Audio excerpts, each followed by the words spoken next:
Okay, this is Rob Catron. I've been posting a few things in the Chromebook group, and I used to be more active than I am now on Chromebook Central, but been using Chromebooks now since they first came out. I did not have a CR48, but I had the Series 5, jumped on it pretty quick. I had the 3G version of it. I was really disappointed in it after the initial buzz wore off with me. Its performance was very lackluster. So with the 550, to me was a huge step forward. 550 is a great device. I like the 12-inch screen. I liked its native resolution. I like the keyboard. I love the metal touch of the surface here. Very nice. Gives you a little ultrabook finish style. Of course, the Celeron processor. I basically was nagging and griping and wanted Google to give me something that was the same size as the Series 5 with faster processor, and they did, and it pretty much made me happy. I got kind of fell in love with the HP 14 because I'm like, well, I like to have a more traditional laptop size, and that's essentially what I got with a much greater battery life. But we'll focus on physicals towards the end because some people want to hear that. They just want to focus on performance. Let's just do performance first. Let's do a power on test here. I'm just going to press both buttons at the same time. And I will say this, and I put it in my post, if you're looking to buy the 14 just for performance increase, at this point in time, I don't think you'll be happy. That much more happier than you will with the 550 if you don't want to pluck the money down. Well, let's go ahead and log in here. My 550 was actually sleepy. I hadn't had it up for a while, so I had to do an update before I did this video. And you can see, I think we should come right up into the Chromebook group on Google+. And it looks like my battery life on the 550 says 90%, 2 hours left. And this is 98%, and it fluctuates like crazy. It says 4:30. There's no way that's right. I would say that'll settle into about 6 or 7 hours here in a second, and I would say the 550 will probably go up to about 3.5. So I usually I can get 7.5 on the 14. The 550 probably around 3.5, 4 hours tops. But that'll change probably as we go along here. Let's do an Octane benchmark. Let's load up a incognito. See the same thing over here. I love the trackpads on both devices. The responsiveness and the gestures are great. I'm just going to go in the long way here just to kind of give you an idea how they perform. I'll kind of do the clicks at the same time here. I'm on a 30 meg up and down network. Or 30 meg down, about a 3 meg up. And I guess I've proven myself wrong. I ran the Octane test a while ago. It's 2.0, and I think in my post I was saying that I didn't think the Octane was that much faster on the 14, but it is. It's considerably faster, so let's go ahead and start one here. You're going to find out the Richard score right off the bat. You can see one's 12.5 versus 10.2 on the other, so you know that we're going to have a 1,000 or 2 point difference, which is considerable to me. But oh my gosh, so much better than the old Series 5.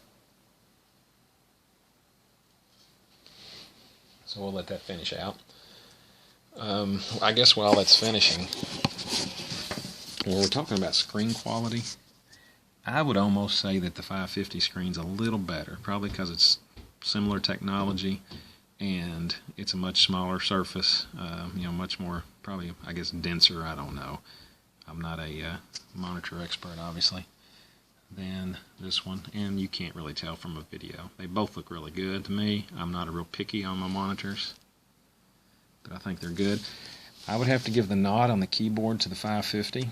I've always loved the feel of its keys. It has a more soft touch, and if you want to compare, it's sort of like the 550's keys sort of feel like the cover, the outside cover of the 14, that soft touch plastic, where these are kind of they're hard plastic that have a texture to them, which is interesting. I do like it, But I think the space bar on this larger keyboard, more spaced out keyboard, is too small. That was one of my nitpicks because, you know, I kind of curl my thumbs in, so I'm gonna have to I'm training myself to keep my thumbs, because a lot of times I'll hit the Alt key and I won't get a space.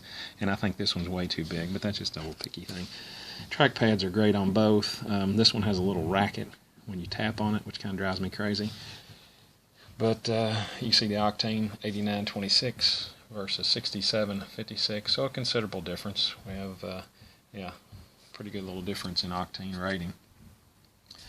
Other physical attributes, you're going to get a much better battery life on this, of course. It's not a physical attribute, but we're already up to 6 hours on that now. That's getting back up to normal, and this is probably about 3.5, 310. It just takes it a while to kind of settle in. That's actually 336, so it's not bad at 90%. This is a lot lighter, of course. This is going to be your more traditional Windows laptop. It's kind of on par with some of the newer Ultrabooks as far as weight, but it just boils down to this. If you want a battery life that's about twice as long and a 2-inch bigger screen, you get the 14. I do have the 3G, 4G version, and the T-Mobile data works great. I haven't had a bit of trouble with it.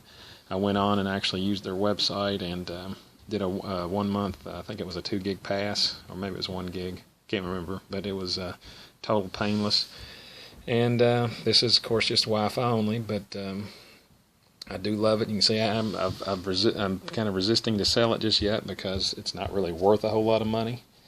But it's a great little machine. It's very portable, and battery life's decent. So it just boils down to whether or not you want a kind of a more, you know, shinier, nicer look of the 14 with a twice as long battery life and a big screen versus the small size and portability of the 550.